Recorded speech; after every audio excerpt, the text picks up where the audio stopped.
General, hello. If Gary Lineker breached the guidelines, why didn't you sack him? Well, I think we always look to take proportionate action, and that's what we've done. But haven't you just kicked it further down the line? Aren't you delaying Well, the inevitable? I don't want to add to the statement. I think we've had very constructive discussions.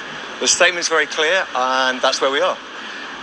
It's becoming a crisis, though. You've now got Ian Wright and Alan Shearer pulling out of Match of the Day. Is the programme still going to go ahead? No, I absolutely respect people's right to make that decision. And on this, and you will be accused of double standards by some, given the controversy over the chairman. As editor-in-chief of the BBC, I think one of our founding principles is impartiality, and that's what we're delivering on. Thank you very much. Hello, fans. Welcome to Susie Sport Events, where we share trending sports news and updates. Kindly like, subscribe and turn on the notification bell to keep up with updates as we dive into the issue. Gary Lineker has been told to step back from presenting Match of the Day until an agreement is reached on his social media use, the BBC has said.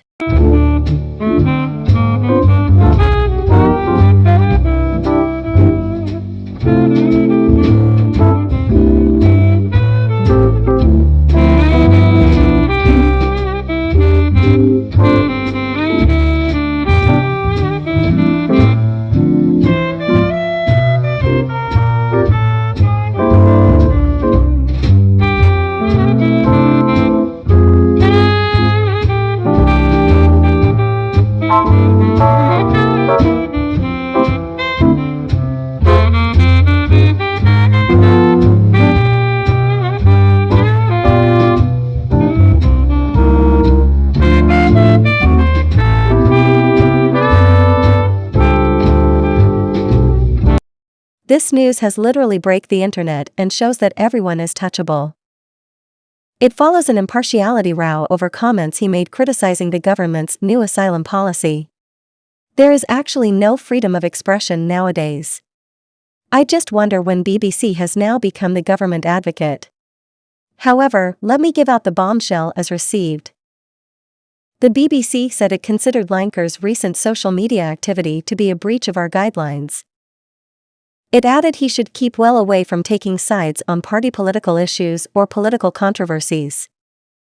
Follow live reaction as BBC says Lineker to step back from presenting. Gary Lineker, football star who became a Saturday TV fixture. Why Lineker's comments present problem for the BBC? Stopping small boats is priority for people. PM. The BBC asked Lineker to step back after extensive discussions with Gary and his team in recent days. It decided that he will step back from presenting Match of the Day until we've got an agreed and clear position on his use of social media, the statement said. It continued, when it comes to leading our football and sports coverage, Gary is second to none. We have never said that Gary should be an opinion-free zone, or that he can't have a view on issues that matter to him, but we have said that he should keep well away from taking sides on party political issues or political controversies. The move has led to Saturday's Match of the Day going ahead without presenters or pundits as one by one contributors ruled themselves out. First, Ian Wright said he would not appear in solidarity, tweeting, "Everybody knows what Match of the Day means to me, but I've told the BBC I won't be doing it tomorrow." Solidarity. Alan Shearer, who also presents on the show, said he had informed the BBC that I won't be appearing on MOTD tomorrow night. They were followed shortly after by contributors Jermaine Jenas and Micah Richards, who both said that while they were not due to work on Saturday's program, they would not have appeared. Ex-England player Alex Scott also indicated she would not go on the show. The BBC said the program would instead focus on match action without studio presentation or punditry. Lineker has not yet publicly commented, but while presenting 5 News earlier, former BBC presenter Dan Walker read out a text live on air from the 62-year-old. Walker said he had messaged Lineker asking, "What is happening? Are you stepping back?" He said he had received a reply saying, "No, they've told me I have to step back." So fans, you can see that truly, Lineker will not appear today. What is your take on this? Let read your opinion in the comment section below. Don't forget to also subscribe and turn on the notification bell to keep up with updates. On Tuesday, Home Secretary Sala Braverman outlined the government's plans to ban people arriving in the UK illegally from ever claiming asylum, in a bid to address a rise in the number of people crossing the channel in small boats. Lineker reacted to it on Twitter, calling it an immeasurably cruel policy directed at the most vulnerable people in language that is not dissimilar to that used by Germany in the 30s. He spoke his mind as he sees it, yet is castigated for his opinion. Are we not talking about humanity? Living souls that are the most important creature on earth? Sometimes, I don't get it. Ms. Braverman hit out at Lineker's tweet, saying it diminishes the unspeakable tragedy of the Holocaust. Speaking on the BBC's Political Thinking podcast, the Home Secretary said the Nazi comparison was lazy and unhelpful and said her family feel very keenly the impact of the Holocaust as her husband is Jewish. But if you feel the impact, then you should also feel the impact on the immigrant. Put yourself in their shoes and show some empathy at least. This is what Lineker was trying to point out. Many opposition members of parliament and charities also strongly objected to the government's plans. Prime Minister Rishi Sunak defended the proposals, saying stopping the arrival of small boats is of priority for the British people.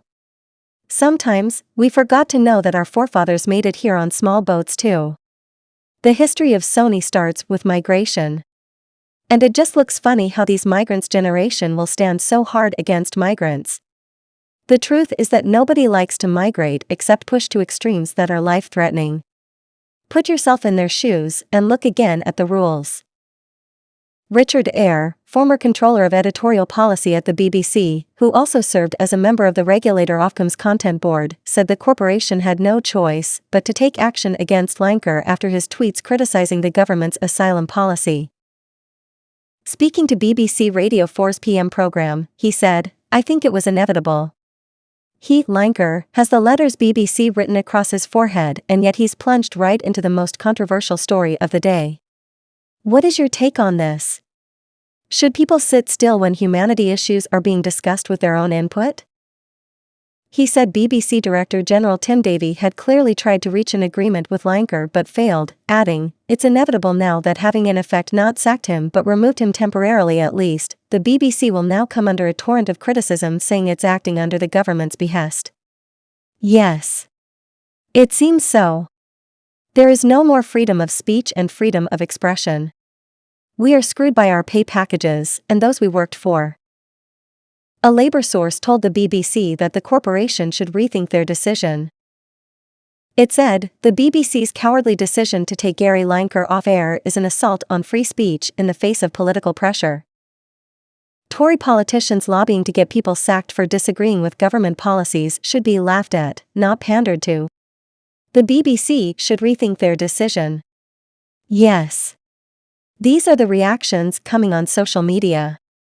We are really prisoners to our employers, oh. So sad that this is coming from BBC that should be encouraging freedom of expression.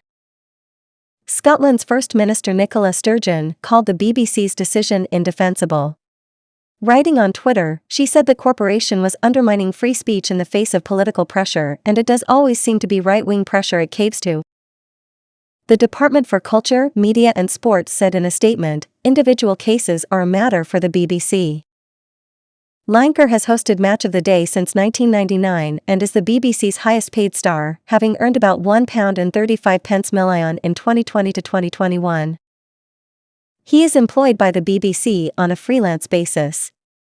The ex-footballer has previously housed asylum seekers and publicly called for better rights and protections for refugees. He has also been critical of successive Conservative governments over issues including Brexit. "I think he has a right to express himself on humanity issues because he has been with some refugee and can feel their agony from another standpoint. Everybody must not reason the same. No. Different people, different mindset, different way of reasoning, all living on Earth. We need to tolerate each other." His comments have attracted widespread support on social media, with one tweet getting 235,000 likes. The power of social media is evident as so many are in support of his outing. We cannot be talking about democracy without freedom of expression. In this complex situation, what can we do? Please leave your opinion in the comment section below. I hope you are enjoying our content.